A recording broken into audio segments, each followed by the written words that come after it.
Yesterday, we asked the question many of you have been asking us. Why has the $900 million worth of federal COVID aid not been approved and sent out to the Idahoans who need it? Well, it turns out the budgeting of that money is still being worked out at the State House. But now some lawmakers say the holdup is based on how Governor Little put out his budget recommendations earlier this session. His office says, though, that's not the case. And the pace of the approval is up to the legislature. Well, Joe Paris spoke with Governor Little's budget director for their perspective on this debate. With questions about why $900 million in federal COVID aid has yet to be approved, Governor Brad Little's budget director says the pace is out of their hands after the budget recommendations are made to the legislature. Budget Director Alex Adams says, with the new federal COVID relief signed in late December, the choice was made to have lawmakers take up appropriations during the session. It made sense to wait for the legislative session. I think you're well aware that there was quite a bit of legislative interest in allocating the federal funds last year. So we built them into the budget so that the legislature would have the opportunity to act on those. The only exception to that was federal money designated for vaccine rollout. Adams says they decided that those funds couldn't wait to be put into action, so Governor Little acted.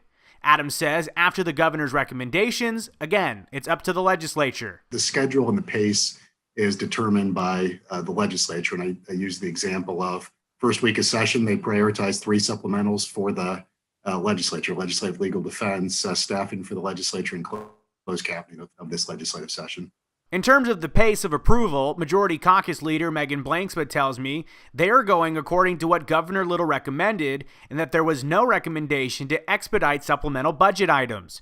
Essentially, the aid items are baked into a comprehensive budget process for state agencies. We're acting on the governor's recommendation and request. So if he never made the request to move them faster, we are reviewing them so that we can move some faster than others if necessary. But yeah, I would say that this is at the governor's request. He put these in the budget recommendations, and so in light of that, that's why they're moving that direction.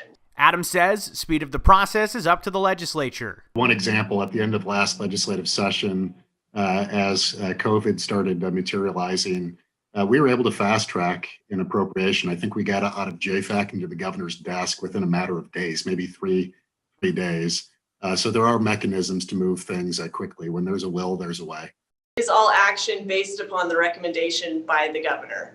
So the governor recommended these supplementals be treated this way. And so we are acting upon that recommendation. So I would suggest that perhaps if they are needing the money in a speedier fashion, then the governor should have made that initial recommendation. Adams says outside of the governor appropriating the money like he did out of session in 2020, having the federal aid as supplemental budget items is nothing different than normal. We built in those items specifically in those budgets as a way to expedite this at the legislature by having those in those budgets at the right agency at the dollar amount. It was designed to help expedite this and ensure that these dollars can go out. If there's another choice, it's I'm not aware of it. And my counterparts at the Legislative Budget Office have expressed they're not aware of what another choice would have been. Okay, so the governor didn't suggest they hurry, but the legislature can kind of realize that this money needs to be out and about where it needs to be. They expedited some other charges or other funding earlier in the session. Where's the disconnect here?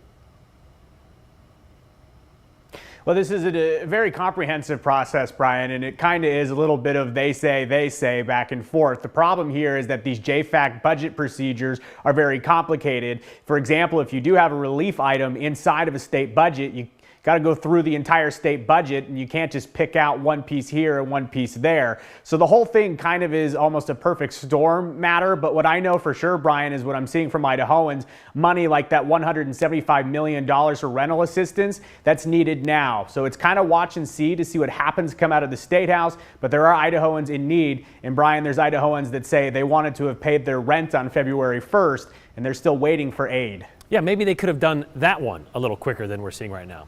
We'll see how it plays out. Thank you, Joe.